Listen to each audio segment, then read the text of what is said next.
Welcome to OTR, a friendly debate, the show where lawyers debate topics ranging from music, TV, movies, pop culture, to philosophical deep thoughts, and everything in between. Our lawyers debate with impassioned arguments of entirely subjective topics, and the moderator decides the winner arbitrarily, where the only prize is bragging rights, and maybe a point or two. We aim to change the hearts and minds of our listeners, but ultimately fall short every single time. My name is Lando, and I'll be moderating this episode, leading us from point A to B without letting our esteemed colleagues take us off the track completely. I'm a prosecutor who feels more comfortable taking the arguments to court, but I could be fair and impartial. So, with that, tonight's episode is Seinfeld versus The Office. Which is better? And that's what we're going to be talking about tonight, so let's meet our debaters. Let's start with a man that definitely needs an introduction. A man that literally will laugh at anything. God bless him. Our personal insult to injury lawyer, Mucci. Now, Mucci, discuss what you've done in preparation for tonight's episode. Well, in preparation for tonight's episode, I've been watching Seinfeld for about half my life. It's my favorite show, and I rewatched a little bit leading up to this, but last year I watched the whole series, and it still holds up, so I'm excited for this and ready to debate. Well, we'll see you prove that in the debate This here. person hasn't been introduced yet, and he's already talking. Mucci, don't act like this is going to be an easy one for you, because you're going to be up against the soothing voice of a man who's making those giraffe ears work. Our very own Spolino, Pat. Thanks for the introduction, Lando. Happy to be back to the show. For those of us who don't know, what does Foligno mean? It's a pasta maker. And Pat, you are one of the three hosts in this show. Oh, yeah. Also, You're not a guest appearance. Well, I'm always happy to be back on. What you do to prepare for this? Well, The Office is pretty much always background music in our house. My fiancée, Shannon, since we met in college, has consistently have it on, and so through osmosis, I've seen probably every episode about 4 or 5 times. I've been doing a lot of trash talking on the group chat here, as you hinted at before, and I really think you overstate, by the way, how much civility you enforced. And congrats, by the way, officially on the podcast. This is a new thing here. He just got engaged, so congrats. Thanks. After 10 years, about time to lock that down. So, all right. So, debaters, I'm going to let our listenership know that we're all big fans of Seinfeld. I do heavily lean towards Seinfeld, so this might be an exercise of utility, but I'll try to keep an open mind because I've seen The Office. It's a great show. I've seen it more than once, a couple times through all the seasons. I am wearing a Seinfeld shirt, but, I'll try to keep an open mind. Yeah, well, we'll see. Again, there's always the option for laying an appeal. grounds for an appeal already. Yeah. As a reminder, the breakdown of this debate will be as follows. A brief opening statement for each debater, followed by my questions, where I'll allow them a bit of back and forth, but if chaos breaks out, I have no qualms about putting Mucci in a headlock and stiff-arming Pat. So we'll have wrap to up. get around this tangle of mics and cables first. And after that, we'll wrap up with closing arguments and then my decision. So are we ready to begin, or is there something? Well, before one pre-trial matter before we begin.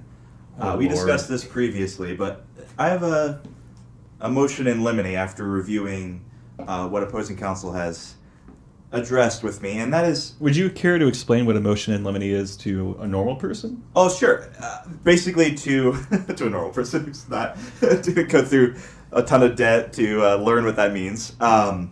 This is $80,000 worth of education you're getting right here. A motion in limine is basically something you tell the judge, a motion to not discuss something at trial, and if either side brings it up, you object to it, and it could basically be the grounds for a mistrial. You typically bring that because you think something's going to be prejudicial. Prejudicial, yeah. So Overly I think prejudicial. Everything's prejudicial, but it would be overly prejudicial. This might be more prejudicial than probative. So, in reviewing Pat's arguments, he does bring up the fact, and bad stuff. Number one, Jerry Seinfeld, when the show was going on, was 38 years old, dating a 17-year-old when they met. In high school. High school student. It's not the best look. Not good. And then, of course, Kramer, or Michael Richards, having his racist tirade in a stand-up set a few years after the show was off the air. Yes, bad things surrounding the show. It's not something I want to have to defend the show for constantly. I will address that, yes. I mean, I fully agree that those are bad things, and I don't want to be put in a position where I'm having to defend that kind of stuff. And I think it's more prejudicial. I think it's more prejudicial to the show, and it's not really relevant to the fact of what's the relative quality of these two shows. It's the outside stuff that doesn't really factor into the quality of the shows. But I'll let Pat address this. Yeah, can I Go ahead. that a little bit? Yeah, if you have a response to that. I want the court to consider the questions that you've asked us to present arguments on today. We're talking about the legacy of these shows, the cultural importance of them, how influential they are, how timeless they are. I think all of this inevitably is going to come back to Seinfeld the man. He has this TV show. It features, bookending each episode, his actual real-life stand-up. This is a man who's presenting himself, and they're like opening himself to scrutiny. He is part and parcel, part of the show. There's no way to separate the art from the artist, because the art in this case is the artist. And the artist is the art. Not just him during the show or shortly thereafter.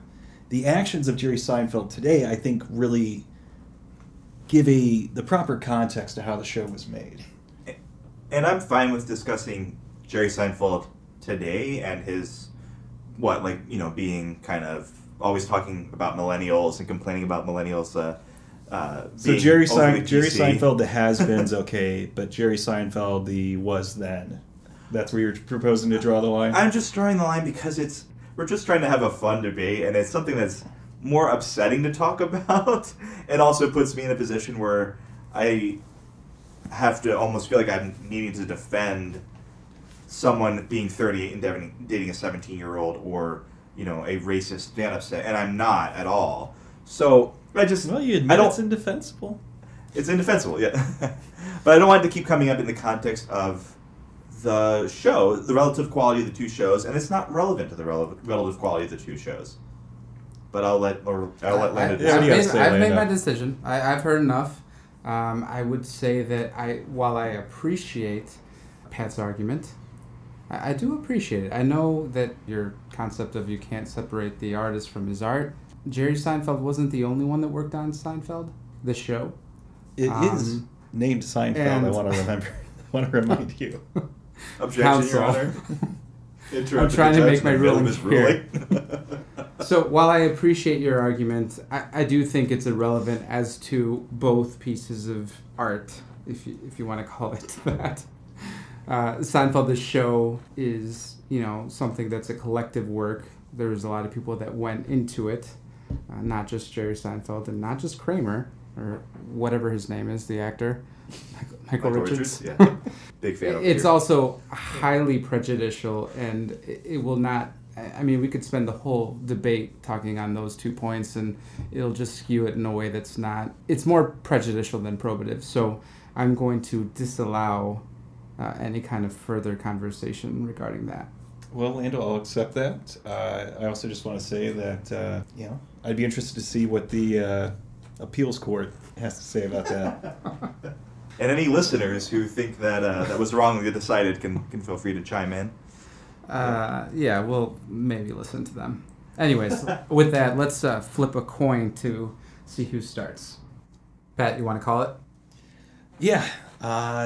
Give me tails. It's tails. It's tails. All right. So I get to choose. I think I'd prefer Mucci go first, actually, on this one. Mucci? When it comes to Seinfeld versus The Office, it is truly no contest. We're talking about a great but inconsistent sitcom versus the greatest sitcom of all time. One major pro for Seinfeld is its consistency. After an admittedly slow start of the show finding what works, the number of not-so-great episodes you could probably count on one hand. Just about every episode has something to offer. The Office, on the other hand, has its fair number of meh episodes, particularly in the back half of the show, and especially in its last 2 seasons after Michael left. At the same time, there are a number of great episodes of The Office, but the number of Seinfeld episodes that are truly iconic, classic half hours of television outnumbers the number of just great Office episodes. And Seinfeld's mantra was no hugging, no learning. And it's all the better for it. The characters don't really care much for each other, don't hug, don't ever want to learn a lesson. There's never a moment of any Seinfeld episode where the show wants you to feel anything but mirth, where it wants you to send you any other message but to laugh. And over 30 years after its debut, it still does just that with about every single episode. Thank you for that, Mucci. That was very well thought out, if not dragged on. Pat? Yeah, sure. So I just want to start off by saying, this is a bit of a apples and oranges comparison here. Which is best? I don't know. The orange is not the best apple. An apple is not a best orange. The shows are very different conceptually and in terms of tone. In fact, I think the more direct comparison might be between Seinfeld and It's Always Funny in terms of having sort of one-dimensional characters who are completely static and don't learn anything. But anyways, in this episode today, I'm going to argue that The Office is the better fruit between an apple and orange here. So, though a newer show... Oh yeah, Mucci, okay. Yeah, viewers at home can't see the indecent hand motions that Mucci's doing over here. As I was saying, though a newer show, I believe The Office will stand the test of time. A more sincere show than Sign. I think it appeals to a broader audience, and, Sign just brings out the cynics exclusively. Like you said, mirth. Only mirth enjoyers. So anyways, in The Office, you have a much broader choice of characters that you can root for, that you can get invested in. And The Office invites the audience to express sympathy, empathy, joy, sadness, a complete range of emotions that are all completely absent from Sign.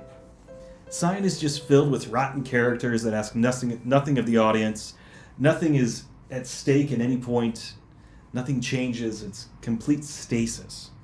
And The Office, on the other hand, has a deep, ongoing plot. Characters learn and grow and age.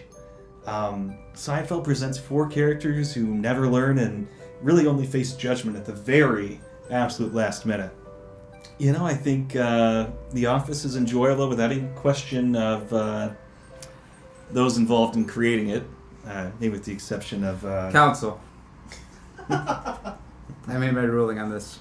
Proceed.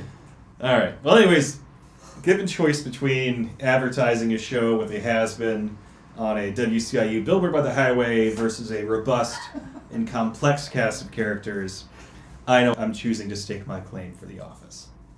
Thank you. All right. Thank you for that, Pat. So, in terms of consistency, which show had the strongest outing overall? Well, I think I'm Mucci's answer, but I'm definitely going to say The Office. Yeah. You want to expand on that? Yeah, I guess, I have some notes here, so... There's different ways to evaluate consistency. The whole thing here today is really going to hinge upon how we're measuring these things. What's the measure of consistency? Let's consider these timelines of the shows. They're about 8 or 9 years. Seinfeld's been around longer, of course, starting in 1989, with a 7-year gap in between them. Things changed. That spanned the Bush years, the Obama administration, for The Office here. So, how are we measuring consistency? Is it a quality, or could something be consistently bad? I think in any case, consistency is sort of a neutral quality that just refers to stasis. The Office here mixed things up, with Dunder Mifflin and Sabre, Michael leaving, Andy managing, and so... Is it pronounced Sabre? Saber. Dunder Mifflin and Sabre. Dunder Mifflin and Saber. And so, we talked about some people have opinions that after Michael left, the last 2 seasons are bad, but you get Andy managing, you get Robert California, and, sure, George or Elaine might have gotten different jobs, but they're consistent in terms of having not changed one bit over the course of this show. I mean, if you want consistency, then retire. variety is the spice of life. And I know that we have a subheading here, what represents the strongest outing. Mm-hmm. It's got to be The Office. Again, there's so much depth to it. So many things that they explore that it ended when it needed to end because it was done exploring. I will say that finished. after Michael left, a lot of people don't like those episodes and those seasons where he was gone and there's a new manager like every other episode, but I kind of liked those episodes. Like Andy, maybe not so much, but Robert California, he was like fantastic in it. Yeah. Will Ferrell was there for a tiny bit. That was I actually cool. just watched the farewell episode last night. Mm-hmm. Inadvertently, again, it's just been playing on Comedy Central for the past year and a half as part of the pandemic, I think, mental health program, I'm sure. That's one where I think that Michael should have had a little bit more of a part in that. I don't think he even had a line. In the farewell? In the his finale. farewell. Yeah. I thought you were talking Goodbye, about the finale. Oh, no. Yeah, I'm talking about what it'd be between where he moves to like Montana or something. he moves with Holly to go take care of her parents out west. To me, the show would have been way better if you had a lot of the elements of the actual finale and you blended them into the Goodbye Michael episode, and you didn't have those 2 seasons of. I don't know. I'm just not all that interested in Andy being the boss and then leaving and all that kind of stuff. I don't know. Those last 2 seasons. And here's the thing. So I think it kind of goes into how we watched these shows as they were either, for me, I watched The Office as it was airing for most of the show's run. And so I think if you're watching something on streaming, just binging through it, the kind of rough spots smooth out a little bit. Sure. If there's like 2 bad episodes in a row and you're watching it week to week as it airs, you have 2 or 3 weeks where you're just like, oh, The Office isn't that great anymore. I'm going to stop watching. Whereas if you... For the record, I've never thought that. Really? Oh, okay. Did you watch it as it aired? I think actually, yeah, I caught some of it. Yeah, if you started watching it in college, then yeah, I mean, so what I did is I watched the show as it aired. The 8th season, I kind of gave up on halfway through, and then a year later when it was ending, I caught up with all of it. And I really did enjoy the last few episodes and the finale, but I feel like there's just a lot of stuff in there that just wasn't as essential. Part of me felt like it was kind of like not a cash grab, but a little bit like, okay, Michael's I think leaving. that's very insulting. Would you say that they start would of the probably be better off if they just ended it when Michael left? Yeah, I think so. It did feel like kind of a finale of sorts. Yeah. It didn't So I know there's a lot of good characters in the show, but Michael being the main character, he really was the main character throughout the first 7 seasons, and then he leaves. I mean, it's not the Michael Scott show. Yeah. Like the Jerry Seinfeld show. Scott. But here, so my answer to the question, though, is... Can I just summarize something real quick? Sure. Sorry, before we dive into it. So I just want to say that, there are all these changes. There's risks taken in the last 2 seasons of The Office, but the consistent quality of it is a consistent freshness, consistent risk-taking.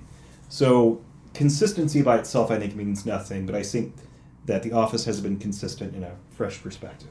Well, but, talking about consistent risk-taking, I mean, and this is something I addressed in my opening, Sure. Seinfeld pushed boundaries, for network TV, making an episode centered around masturbation, for examtle, never saying Keeps the word. going back to the masturbation. But It might be a little fixated, you'd say? I'm just saying that it tested the waters. It tried experimental different things, not necessarily always offensive or like outrageous different things, but things that were not really seen in a sitcom before it.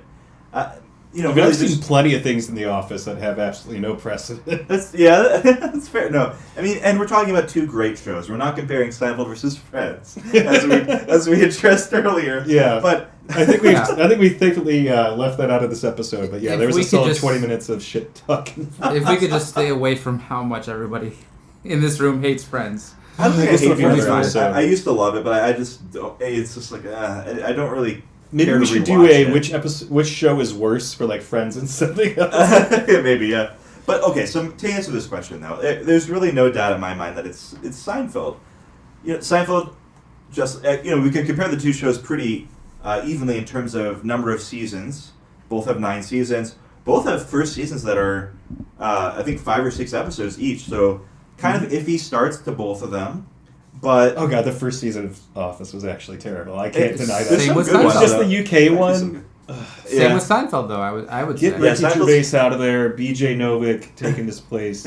Swear to God. But Seinfeld's first season isn't great, and then it's I think Jerry was wearing his a little bit. his softball league jersey the entire time that season.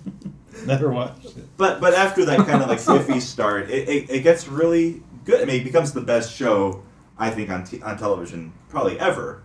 In The Office, in my opinion, peaks a little bit earlier. Peaks maybe around seasons 2, 3, 4, and then it's like kind of plateaus a bit, and then kind of just has a bit of a downturn in the last couple of seasons. But Seinfeld, we can compare the last 2 seasons pretty closely because a lot of people criticize, or I think at the time criticized the last 2 seasons of Seinfeld because Larry David left, and It's a secret ingredient. he was, but the show is a bit sillier. But some of the best episodes of the show are in those last 2 seasons. I mean, you have Man Hands, you have Bizarro Jerry, you have the Blaine's Dance, the little. So you have these great, and the Yada Yada Yada is another episode from the last couple seasons. The one where George stops having sex and becomes like a genius. Some great, and that's out there. That's wild. That's weird, wild stuff, as Johnny Carson would say. It's still great. The last 2 seasons are so good. But again, Michael leaves, and you get Robert California talking about having orgies at his house. But I think there's not as much of a difference in those last 2 seasons of Seinfeld Quality? versus the last 2 seasons of The Office, comparatively Okay. to what came before. You take So you're saying Larry that David out, that element's missing. Then you get Larry David by himself, and Kurt is great. So really, Mucci, if I get this, you're saying that although at the end Seinfeld might have fallen down a little bit, the drop wasn't as hard. Yeah, and it didn't fall by much because, you could probably put a lot of those episodes in like your top 10 Seinfeld episodes. Whereas I don't really think you can pick that many episodes from the last 2 seasons of The Office and say they're among your top 5 or 10, except for the finale, maybe a couple of episodes around that. But I think most of what I think are the top episodes of The Office are probably in seasons 2 through 4 or 5. You saying when the camera guy got involved, or what was he, the sound guy? The sound guy, yeah. And I'm glad that they didn't introduce Jim like cheating on Pam like they were going to kind of introduce. But it still was. I think kind of that like was weird. I think that was like a behind the scenes thing, right? I think what's his name? John Krasinski. Yeah, I think he said that they brought that up to him that they were going to have Jim cheat and then he shut it down or something, right? And I'm glad they did, but still, it was a little bit like not that interesting. I think personally, if we're talking about relationships and growth versus like stasis, Jim and Pam, will they or won't they, was interesting and compelling television. And then once they get together, it's kind of boring. They don't have really a have kid. much conflict. I mean, there's the whole thing where like Jim extends his jury duty, and they grill him because Jim says he had jury duty so he could stay home and take care of the kids. Mm-hmm. And then like they bring the kids in, and they're just like, no, yeah, you're not taking a vacation. And there's Toby's asking all about the food truck and everything else. Mm-hmm. So to bring it back to consistency, I think it's really interesting that the issues kind of narrowed to how bad the last 2 seasons, respectively, of each show were. There's almost, I think, no question between us that, like, the initial run of it, maybe there's a little stumble in the first season, but, like, when it got going, I think each show, I don't think there's much to talk about there. Blossoms into something great. Yeah. Yeah, they're both great. I thought this is a bit greater, I think. And, okay, I will give you this. The finale of The Office is far better than the finale of Seinfeld. Oh, fantastic. Yeah. That's one of the few finales in sitcom history that I will agree is fantastic. So what do you think is the most Example of timeless or influential, I guess? Why? Of Seinfeld episodes? Or? Yeah. Well, Seinfeld episodes of being timeless and influential, I think maybe something like the Chinese restaurant or the parking garage where you have, like, one like kind of mundane task of either waiting for a table at a restaurant or looking for your car in a parking spot. Card ride? Card ride? And making a whole episode around that. Everyone knows what that's like, and everyone can relate to that, but no one really made television episodes about waiting for a table, about looking for your parking spot and not being able to find it. And I feel like they didn't do that because it's tough to make something so boring entertaining. But they did. Exactly. Well, I'm agreeing with you. And after that, I think a lot of shows were able to go like, okay, so like a normal everyday thing that people experience, we can make that funny in a sitcom episode where we don't have to have these plots where it's like this sort of comedy of errors of trying to appease your wife while you're also trying to appease the president and like going back and forth and doing... Wait. Or what show is that? Yeah. Every show did that. House of Cards? Before Seinfeld. And I feel Say, like you're what's an getting towards- example of the mundane, being picked up? Do you have a particular one in mind? I'm just Of the curious. I have a question. genuine curiosity Well, in what Mucci's bringing up, so I can tear it down. Friends, then, for example, has an episode centered around, I think it's called The One Where No One's Ready, and it's centered around getting ready for something, and all your friends, some people are dragging their feet. Rachel, who wasn't getting dressed in time, or for going to Ross's like big event, and Joey and Chandler are fighting, and like it's like a bottle episode. Not that they didn't have bottle episodes before that, but Seinfeld made that the minutia of everyday tasks like that or everyday situations funny, or we're trying to coordinate going to a movie together. So you're saying it hasn't been done well since then? Since then, If Friends is your example. I think The Office probably has a fair number of episodes that are. I mean, The Office is a show focused on the mundanity of daily life. The most mundane. The most mundane. It's It's your company. work, like your interactions with your coworkers and having a crazy boss who is like eccentric and weird, having weird The coworkers. ins and outs of the party planning committee. Yeah, exactly. Yeah, the whole thing about the party planning committee in The Office is like, this is something people have to deal with. I don't think that would have been a sitcom plot before Seinfeld introduced that to. And I appreciate modern you audiences. bringing it back because the question was regarding who's more influential.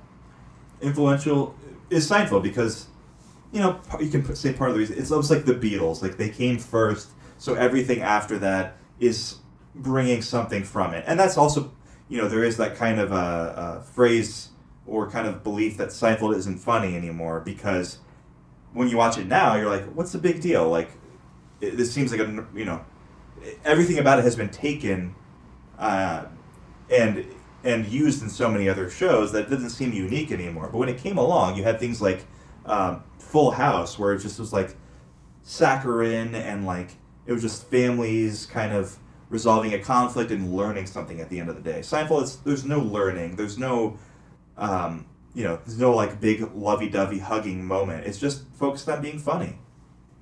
So it seems to me there's just been a gap of Seinfeld ended. There are a bunch of shows trying to imitate Seinfeld poorly, like Friends, Full House, etc. And then The Office came along, and all of a sudden the art form has been renewed. And so you mentioned that Seinfeld brought this idea of celebrating the mundane, and that's something that's been taken, that's part of its legacy. And I think that The Office, in its form, also has a great legacy. It's cinema verite, which in movies has been a very, established concept. But this docufiction, mockumentary, that's something new that they pioneered. You ask, what's so influential if there's two versions of it? But it has, bigger viewership in the UK than the UK version.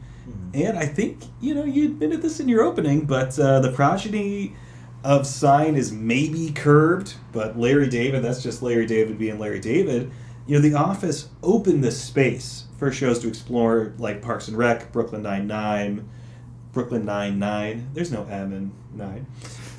What We Do in the Shadows, It is a 9-9. Great show. What We Do in the Shadows. Yes. Oh, yeah. Fantastic. Love Gizmo.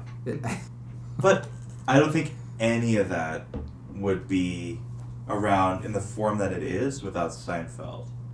I don't think Seinfeld necessarily just influenced the audience laughter comedy, laugh track, sitcom kind of thing that we think of as classic sitcoms. I think it influenced The Office and Parks and Rec and Did Scrubs. they have a laugh track? There are direct jokes from Scrubs that are in Seinfeld, including the sleeping head to toe. That's in Scrubs. For Scrubs, the Friends. For the listeners, Mucci's looking at me, pointing at me because he knows that You love Scrubs. my order of top shows is Seinfeld, Scrubs, because it's fantastic.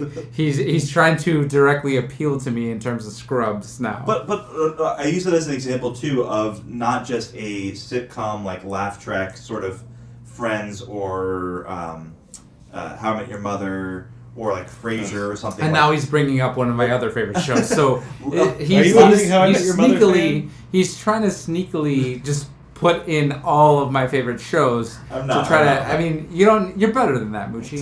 Talk about burning out in the last season. I could never finish How I Met Your Mother. Correct. The last season was garbage, and So we firmly established shows like there Scrubs. are worse shows that are less timeless than The Office and Seinfeld. correct. Right? I think that I think that's why we have both of these shows in this episode. They are kind of the cream of the crop of sitcoms in a lot of ways. Like they're both among the top sitcoms, I think, and this isn't like a it's not like like the Beatles versus AC/DC. It's like the Beatles versus the Stones. It's a little bit closer. Great callback to a previous episode. Yes, digging that knife in.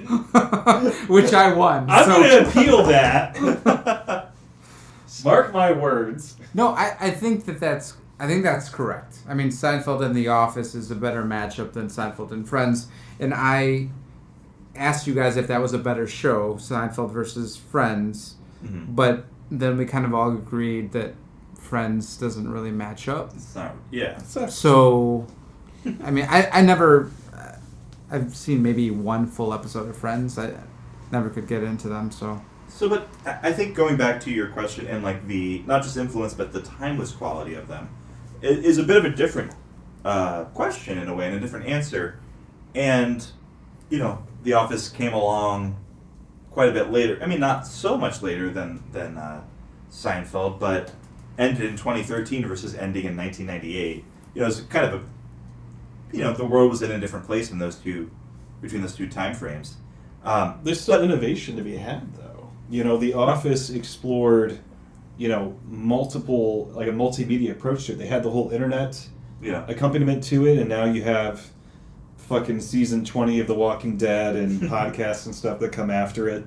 I feel like, this exploration of other topics, they had little clips on YouTube and stuff when the show was coming out. This approach that The Office kind of started of having multimedia, multiple ways for fans to connect to the series, I think is something that's followed by every successful show now. I mean, certainly everything on AMC has a bunch of shit. Some kind of way to interact with the show after. Yeah, I think that's timeless in terms of the form of it, and I think lexicon is also another way to gauge timelessness and influences. What are the takeaways, like catchphrases and stuff? And yeah, sure, people have heard of the soup Nazi. You say that. Pat, you might be best to stay away from this because Mucci just made a face like it's over once you mention that. No, hear me out. I'm not trying to help concede this argument. Let the man stand on his own. I can make very snide remarks during his. I'm not trying to help you out, but I feel like Mucci's he's gonna say something here. Yeah, this is not the only time in my life I'm going to disregard the advice of a prosecutor. So, you say soup Nazi, people get it. But, I'd argue that "Oh, how the turntables," one of Michael Scott's best phrases, is nearly as popular. Oh. Yeah. Oh, how the turntables. So, any increased popularity of Sign is due to it simply being around longer. It came out 32 years ago, whereas The Office is half as old. It's only 16 years old. In another 16 years, I can't see The Office fading, and for reasons I can't go into detail on, Seinfeld might become more and more unpalatable to a informed and diverse audience. So and I want to say one thing real quick Okay. that's going to really, fucking boil Mucci's blood. Okay. So to put Seinfeld in perspective, being into the Talking Heads is considered like eccentric or annoying now, whereas like being into Sufjan Stevens, a adult contemporary of The Office, is erudite, chill, cool, interesting. These are different things we're talking about here. I love both of them. What's wrong with the Talking Heads? Yeah, what is wrong with them? Is that not a meme of like every girl having to listen to their boyfriend talk about the Dude, Talking David Byrne's Heads? American Utopia on HBO. That's great. I think your fiance during Came out a last Christmas Gifted you the Talking gift Heads. exchange. I think she had me as like a Secret Santa. Famously loves Sufjan Stevens. And, yeah, and she got me talking Heads. It was a Does great she know pick. you're the annoying, eccentric kind of guy that likes Talking Heads? She was Shannon like, is nothing I love if not a Sufjan, good- and he is the annoying guy who likes the Talking Heads. That's all I talk about. Disregarding all of that. Yeah, I mean, I give a gift not because I like it, I give it because the recipient wants it. Disregarding all of that. We're talking about, quotable lines. Oh my gosh. Like, obviously Orlando and I can quote, like, the 500th most quotable line from The Office and know exactly what we're talking about. But The Office Seinfeld has... That's pretty No much soup all for we you. do. We only He only quotes communicate in lines. Seinfeld references. And lately I think you should quotes. leave. Quotes Yeah, too. interspersed. You have no soup for you. Our there's friendship nothing wrong really with that. relies on that. Yada, yada, yada. Yeah. I don't think we'd, make it if we didn't have Seinfeld. Well, this just to me seems like bias. You have a personal relationship With the with judge. my opponent here. I mean... He needs to recuse I- himself. Go ahead, so- But talking about timelessness and like rewatchability and palatability to modern audiences and everything like that. And earlier you were talking about Comedy Central having The Office on repeat almost as a way to help heal us throughout the pandemic and soothe us in much the I same feel way. soothed. Last year around the election, I think on the Tuesday I was like looking at results and I'm like feeling just like horrible. I'm like, you know what? I'm gonna put on Seinfeld, and I'm gonna look. Do you at think this every Jerry now voted and for then. Trump? What's that? So do you think Jerry voted for Trump? I'm I gonna don't think he voted. counselors. I'm gonna move this towards non-political debate here. But that's where you go to soothe yourself? I threw on not one of the seasons that I usually watch, but I threw on season 8 actually, and we discussed before how those last 2 seasons are a little bit, not controversial, but regarded as somewhat not as good as what came before. And I threw that on, and I was like laughing and having a great time with it, and it felt so comforting and soothing. I mean, partially because I've seen it so many times that it felt so good to watch it, and I ended up watching the whole thing. I watched 8 and 9, then I moved back around and watched 1 through 7. Side note, I'd never thought this before, but I think season 7 might be the best episode of Seinfeld. I used to think season 4 or 5, but 7, where George is engaged to Susan, there's not a bad episode in that whole bunch. Really? Yeah. Really? That's so good. I mean, do you have a reference? Do you have a specific episode to point to? Because I've always thought that the season where he's engaged to Susan is my least favorite season. Least favorite season? Yeah. Oh, I'm not a fan of it hers. again. Every episode is great. I mean, you've got... So I sense some the hot tub disagreement bit. on the timelessness of the 7th This season. So, I don't know. I also didn't like Holly. Holly I thought, Flax. I think Michael could have done better. I'm Well, he kidding. had She Jan. was a perfect match for him. So. But here's my point, was that I watched it also, as a comfort, but also with a little bit of a critical eye.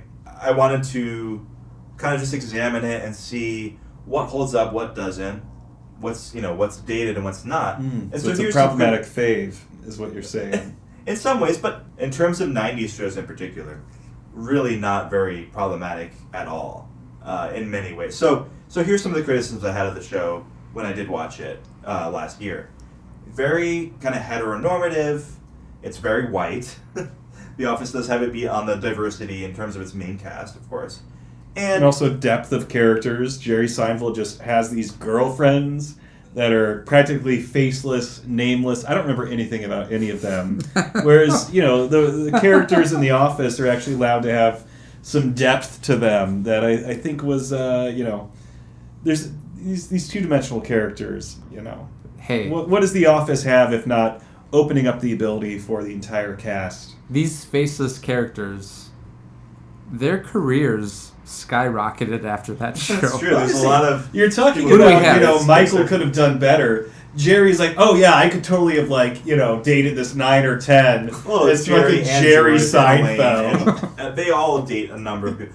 And, I mean, the only consistent is Elaine. Surprisingly, George did Putty. too. So What's that? surprisingly, Oh, George, yeah. dated a lot of women too. I mean, George is hung though, right? That's been established. He's gotta been be. actually. I'm sorry, this has gotten Famously- completely off track. Famously, dealt with shrinkage in one episode. To remind listeners what the initial question was, I was which show was more influential? Well, no, I was and timeless. I was in the middle Where's of what I was this saying. going? I was in the middle of what I was saying. But Objection relevance. I was saying that it is pretty heteronormative, is very white, and sometimes has the main thing I would say is sometimes pretty cringy in terms of people from different cultures, Babu and stuff like that. Like it's like, are you laughing at the writing or at his voice? It's a little bit cringy. Kramer stopping on a Puerto Rican flag. Yes, I mean that's a bit of a controversial episode too, for sure. But overall, there's not all that much that doesn't age well in terms of just pure comedy. I mean, that is kind of surprising. Yeah. Well, I mean, if you I take would out agree his with you on actual that. stand-up, right? which is just. But it's not. fucking His stand-up is awful. I want a button on Netflix you skip the intro to just. All right, let's skip Jerry Seinfeld. Put me in the next episode. Not all that funny, but not controversial really. But anyway, I'm just talking about bad. I'm just talking about morals and everything like that. It doesn't. It's not really offensive in a lot of in most ways. It's not really something that you can watch and have to go oh okay, I kind of have to disregard this or that about the show itself. Yes, it could be better in some ways, but it's still so watchable and so likable, despite obviously old technology too. A lot of the storylines would be different if people had cell phones. He does and have a not Mac, two-line I think, phones. right? Yeah, He's got it's a Mac. never used. So your point here is basically because Seinfeld hasn't aged like raw milk, Mhm. that it's somehow okay. I bet that's where you settled. That I think it's Seinfeld aged hasn't remarkably aged well. terribly. So No, it hasn't aged. Not hasn't aged terribly. It hasn't aged poorly at all. It's aged well. It's almost like a time capsule of the '90s in some ways, but it's not stuck in the '90s. It's not like where you watch Friends again and you see Kramer gouge your or eyes Kramer. out, cut off your ears. I think the You see the theme of this episode is "fuck friends," right? Yes, yeah. But you have Chandler hating on his trans father, for example, and that is not God. aged well. Yeah. Or Ross being concerned that that Freddie Prinze Jr., who's playing a babysitter, is gay. There's not really that kind of '90s kind of moralistic and cringy attitude of Seinfeld because the show I think is focused on just being funny. It's not focused on pushing any perspective or agenda. It's not focused on giving you a certain message that certain things are good or bad. It's just focused on this is funny and just being funny and not trying to hurt anybody and just having us laugh at the world is something that is pretty timeless. Sure. So essentially unabrasive. It's not really it's not really abrasive, although it does kind of push boundaries, but it pushed boundaries in a way that we can talk about things more now and it doesn't feel as controversial as it did when it came out. Okay. So to get away from Friends and all that nonsense, Please. let's get to the next question.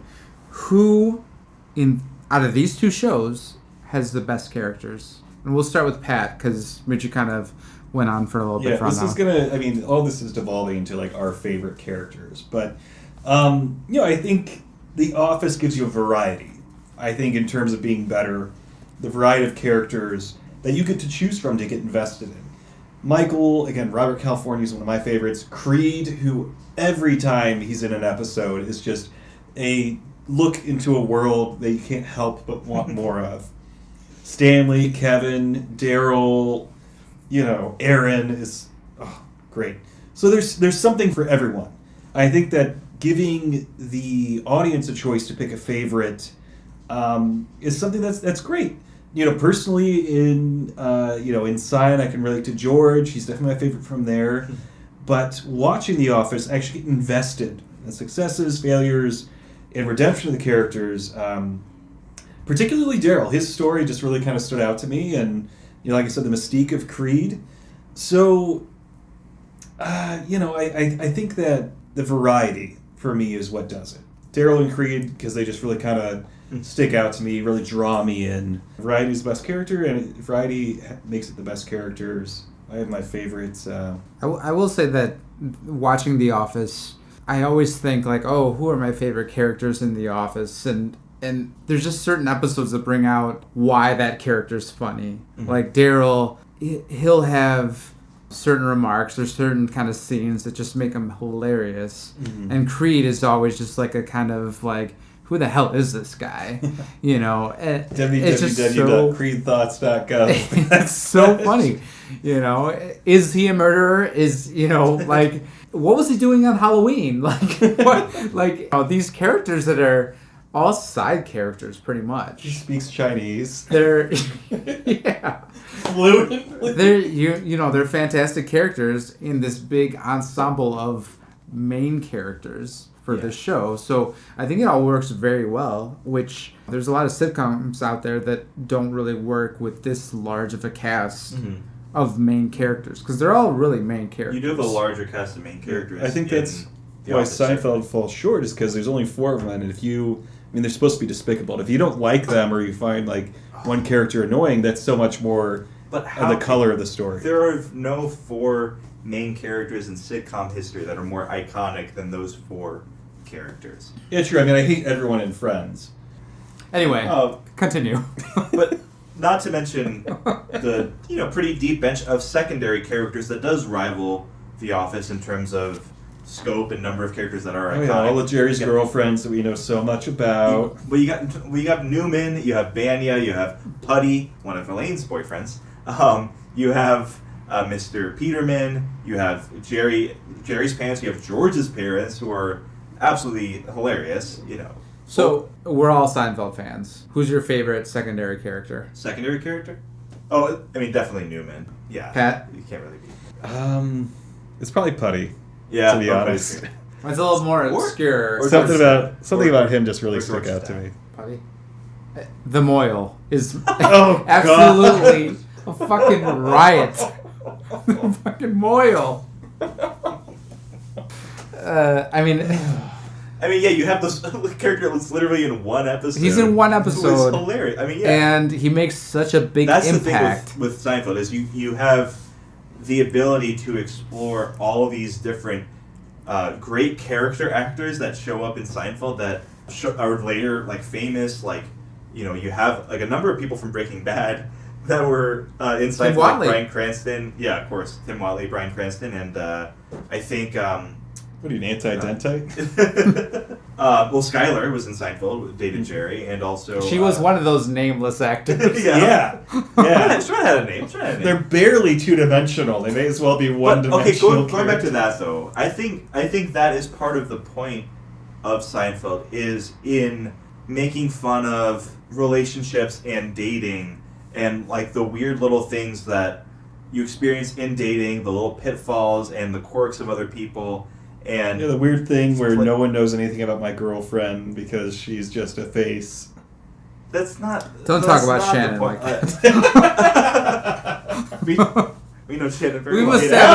We've established this. You guys are engaged. It's a wonderful thing. The nitpicks of dating. The nitpicks of, can I really live with someone who eats their food like this? Can I really live with someone who laughs like this? Can I really live with someone who... doesn't think this is funny, who doesn't laugh at anything I say. Is this funny? Am I being funny now? Well, if you're going to argue the secondary characters in Seinfeld, I think there are some just absolute gems. And particularly, we kind of talked about it before, but when they're finding Michael's replacement, and Will Ferrell's there, but after he gets like his peanut allergy thing, they start interviewing everybody else, and you have Jim Carrey come in from the Finger Lakes. Oh, that was great. I did like it. I did like that. And what's his face? That now plays Colin Robinson on What We Do in the Shadows, but is like the super that Dwight hires when he buys the building. How do you send that? Like Glenn or something like that. I don't know. Yeah. He's just a riot. You know, he Dwight removes half the ply of the toilet paper to save money. He's on this little like wooden thing separating the ply into two rolls of Do you tape. think Dwight is an energy vampire? Oh, He's gotta be. He's gotta be. he's so I mean, interested Creed, though. Creed Colin's is just- some kind of vampire. Yeah, he might actually feed on human blood. He might. But that kind of leads me to the next question here. Dustin, or are you just annoyed? No. I when you mentioned the ply of the toilet paper, which Oh show my God! Yes. has the best real world scenario that's resulted in a wild ride for its characters? Yeah. So it's honestly a hard choice for me.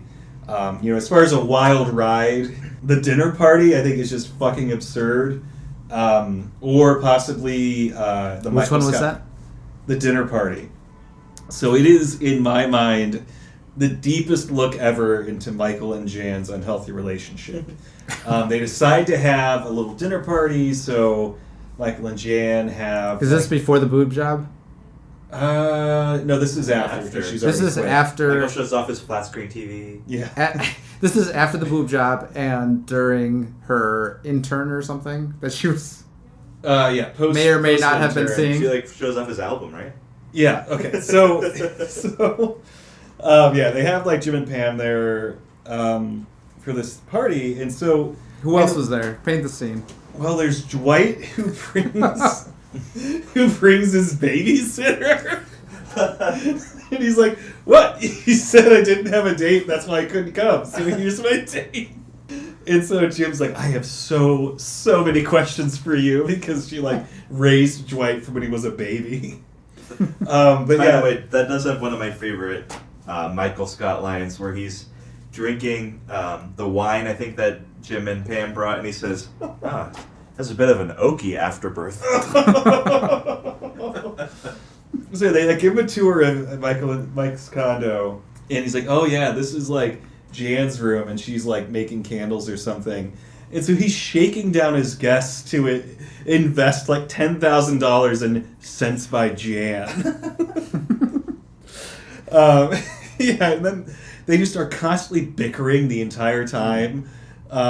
So like, it starts with the blue tarp up on the one side of the dining room, and they're like, oh, what's that about?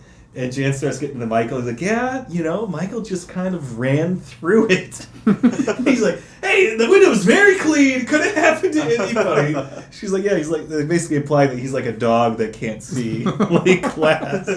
Yeah, there's Michael's 15-inch flat screen that gets broken. And he's like, good luck paying me back, babe, on your $0 a year salary plus benefits. Oh my God. And then he brings out the St. Pauli girl neon sign and puts it in the dining room, which was a response to Jim noticing that Mike only had a couple of his Dundies out on display. Then Jan ends up putting on her assistant Hunter's tape. The song is like, you took me by the hand and made me a man that one night. And so, Jan basically fucked Hunter, her assistant. So, and the entire time, like, everyone's just starving. And Jan's like, oh, yeah, the ossobuco hasn't even begun to braise. It probably won't come out until midnight. So I think that is the like textbook definition of a wild ride. Like Just real world scenario of like a dinner you don't want to be at. Yeah. You know, Um, people who are bickering. I guess if Seinfeld focuses on just like the minor parts of it, this just fucking takes the viewer and just runs them through this messy relationship into this open wound. That actually reminds me that there's a Seinfeld episode also called The Dinner Party. Oh, how convenient. So a direct form of comparison, that's a good example of a real world scenario that resulted in a kind of wild ride or a kind of unique experience for the characters. So Seinfeld's episode called The Dinner Party, the characters never actually end up making it to the dinner party. Jerry and Elaine are waiting forever for a babka. They have to take a number in line. What kind of babka? Well, first they're waiting for a chocolate babka, and then the other people that are going to the dinner party get the last one, so they settle for a cinnamon babka, and Jerry gets a black and white cookie. So I gotta say, so far this story, I'm just on the edge of my seat on this wild ride. Well, okay, so Jerry eats a black and white cookie. It doesn't react well with his stomach, and he ends his vomit streak, of course. Meanwhile, George and Kramer are waiting for a bottle of wine, and they're double parked, and eventually confront the person who double parked them, and it turns out it's Saddam Hussein with a British accent. And the whole episode just revolves around sort of... Okay. You think this episode's funny. I know you do. You're just it's funny, sure, but a wild ride it is not. So getting away from that... thank you. What show hit you the hardest? And this doesn't necessarily mean it has to emotionally affect you to the point of tears, but what made you laugh the most? Laugh? Or, tugged at your heartstrings? Or, maybe disgusted you the most? I don't know. What made you feel the most? I will let Mucci start with this one first, because I don't think there's anything in Seinfeld that even remotely rises to that level of affectation. Actually, I want to take this opportunity to air a grievance, which is another Seinfeld reference. Air a grievance actually with this Vulture article that came out when Seinfeld first came to streaming on Hulu, and it was a ranking of all the episodes of Seinfeld, and it ranked the episode The Outing as the second worst episode, and had the following comment. After 4 seasons spent using George's homophobia as a character flaw, the show wholeheartedly embraces gay panic as a plot device to a nonsensical, largely unfunny degree. The phrase, "not that there's anything wrong with that," ascends to pulp culture permanency after a practical joke played by Elaine causes a college newspaper reporter to mistake George and Jerry as lovers. I'm sorry. Fuck that. I may not be a member... not mincing words here. No. I may not be a member of the LGBTQ community, but I have several LGBT family members and friends that I love and care about very much, including my mother and her wonderful wife, my stepmom for almost 20 years now. I don't know what you're talking about, dude. Like, this episode is still great and still holds up to this day. And just to clue listeners in, this is an episode where Jerry and George are mistakenly outed as being gay by an NYU newspaper, and it's later picked up by, I think, the New York Times. So everyone thinks Jerry is gay with George. And it just is sort of this comedy of errors dealing with them trying not to come off as, trying to be perceived as gay, but don't want to be insensitive, so they always say, not that there's anything wrong with that, after every time that they say, oh, everyone thinks we're gay, not that there's anything wrong with that. So, this episode, it couldn't necessarily come out today and still work. I mean, it's a little bit dated in terminology and technology. I mean, a big joke revolves around Jerry having a 2-line phone, and that wouldn't really make sense today. And it also has a pretty explicit and really funny reference to Don't Ask, Don't Tell, which is no longer in effect nowadays, and it just wouldn't make sense necessarily nowadays. But when this episode first came out, or was first being brought up in the writer's room, the writers thought that making an episode where a reporter writes an article that mistakenly outs Jerry and George as gay would be offensive to gay people. So they didn't want to put it out. They didn't want to write it. They didn't want to put something out that would offend, gay people. They were at a standstill until they came out with, again, one of Seinfeld's most iconic catchphrases, not that there's anything wrong with that. And not only did the episodes turn out not to be offensive, it won a GLAAD award, which is the Gay and Lesbian Alliance Against Defamation, for best comedy episode. So while the terminology of such lines as people's personal sexual preferences and nobody's business but their own, it's not exactly up to today's standards. That's not how we would reference it today. Lines like these in an episode on the most popular show on TV at the time, watched by tens of millions of people in the 90s, probably went a long way to changing people's perceptions of the gay community during a pretty dark era for them. Thanks for that, Mucci.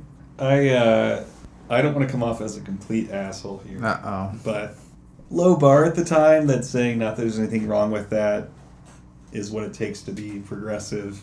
We'll take a little bit in the 90s. Look at other things from the 90s. I mean, come on. Look at things from Don't go to the Friends. early 2000s. The gay panic of, like, White Chicks, for example, or other movies that came out around that time. If you watch those nowadays... Yeah, fair. So in terms of, like, the episode that probably hits hardest is Michael's proposal to Holly, right before he leaves to move out west with her. So it just wraps up, like, so much that's been developed over the past 2 seasons of the show. So it's a recap of that, but, the actual proposal itself, when Pam talks Michael down from lighting the office on fire, writing her a message in fire, as he calls it, they get together. The people in the office, they call the meeting, conference room, 20 minutes, Michael comes in, he's like, yeah, I'm here to talk to you about, and he kind of just, like, looks around, recycling, because he forgot Pam says he called a meeting and he forgot about it and was just playing along, but, they decide to do this whole walk through the office, that's all candlelit and stuff. Michael shows around to every spot. Oh, that's when you got here. This stairwell is the first place we made love. As a lighter moment of it, but, he brings her through the lunchroom or whatever, or the kitchen, and everyone's standing there, candles in their hands, and they ask her, Holly, will you marry me? Mm-hmm. She's like, no, and just, if you see the look on her face, it is just so genuine. And so they finally get to the annex. But prior to that, Michael Scott was very worried about Ryan. Oh, yeah, she's like, she says no to Ryan. She's like, only one I was worried about. But I think Stanley asks her, and he's like, easy no. But yeah, so they're in the back room that is just covered not only in paperwork, but also candles. And so very Holly, symbolic. Yeah, Holly as to how the show goes on. So Holly's just a with several fire episodes. Yeah, the sprinklers go off, dousing everyone, and in the rain, and just their most raw selves, Michael says, "Marry me, will you, Holly Flax?" And she says, "Yes." It is just in my mind like cathartic. Even just talking about it now, like I watched it like a day or two ago. It for a show that like I thought was funny and in that way, like rewatching that really kind of struck a chord for me. But yeah, so that, and then he reveals that he's like leaving and stuff. It's like an emotional roller coaster. Like I said, the whole show is about getting invested in characters, and that is just like the ultimate payoff. So yeah, that one activated some of my feels, as we have in the modern parlance. Okay, so summarizing that question, I guess Mucci, his feels were just pure anger and rage as to that article. Pat had these emotions based around him proposing. That's accurate. I have emotions. No, I don't think exactly that I was only angry. Anyway, Pat, if you want to finish us off, you start off with the closing. Yeah. To close and summarize here, I just want to kind of go back through the questions that were discussed today. Consistency. The Office presents not stasis, but a consistent, fresh perspective, a consistent challenge, a consistent effort to take risks. And so that, to me, is consistent. The consistent variety, not consistent staleness that Seinfeld gives. Being influential and timeless, I think Seinfeld carries with it a lot of a lot of baggage for reasons I can't explain today. Counsel, Um, you're teetering on the edge here. I am Continue. always teetering on the fucking edge. Man. But, The Office opened up an entirely new form of cinema verite, docufiction, mockumentary being brought to series TV, not just, to these high art movies. I think that in terms of profusion into the modern lexicon, Seinfeld's had a bit of a head start there, but there are certainly memorable lines from The Office that even people who aren't into it in the way that we might be, you could say it and they would kind of recognize. But the best characters, again, The Office gives the viewers the opportunity, the chance to get invested in people. That's continuous. Mucci's here with his arms crossed and a frown on his face. But it's continuous. It just gives more to the viewers instead of just taking something out of them, like you have to tolerate these awful characters in Seinfeld. The real-world scenarios are, of course, very relatable. They might be in Seinfeld, too. Who's to say? But in terms of a wild ride of playing with the emotions, making the audience here actually feel something, putting them for a loop, The Office has it in spades. The dinner party, the Michael Scott Paper Company, which I would love to have talked more about, Michael's proposal to Holly, the going away, and the finale. What of those are not just tugging at heartstrings, pushing viewers around, exploring new areas? That is the core idea of what The Office gives you. It's variety, it's depth. It's not a string of nameless, faceless girlfriends. And so for me, that's why I think that The Office is the better show. All right. I'm actually going to waive my closing because that's how confident I am that Seinfeld is better. That's a bold move, Cotton. Let's see if it pays off. You sure about that, Mucci? Because he's made some strong arguments here. Okay. I mean, you could say a sentence. Say This something. isn't going to end the friendship, Mucci. You can say whatever you want. I'll still be your friend. No, that's all I have to say. Seinfeld's better. All right. I think I've heard enough, and I'm prepared to make a ruling on this. Thank you. While I appreciate both arguments, I don't appreciate the lack of consideration and respect for this court and just cockiness that went into not even thinking that he need to respond and close for this episode. Yeah, that's some big dick energy, to be certain. Be it as it may, these arguments were great. I think in terms of how I'm going to rule, it depends on what has been seen in terms of the length of time. What we see now is Seinfeld just having a commanding presence in day-to-day life. I mean, I see a billboard, an ad on a bus throughout the city of Chicago. It's on every single night. And this is, Mucci, when did Seinfeld end? What was the last year? What was the last season? 98. 98. The Office, since it's ended, which was, like a couple of years ago? 2013. Oh, more than a couple of years ago. I guess it's kind of forgotten at this point. Forgotten?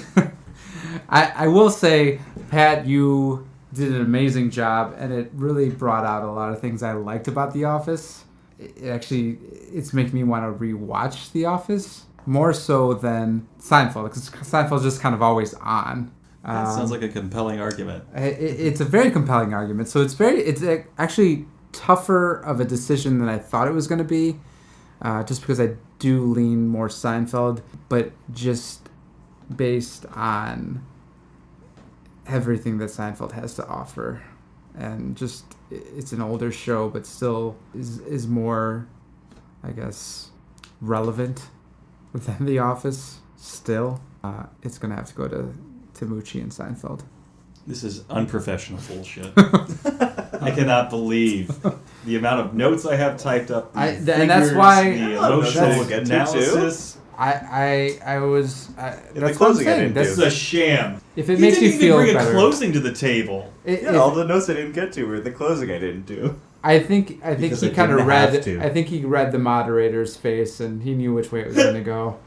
Man, I cannot catch a fucking break on this show. So that'll end OTR's friendly debate: Seinfeld versus The Office. Stay tuned next week. We have a very special guest.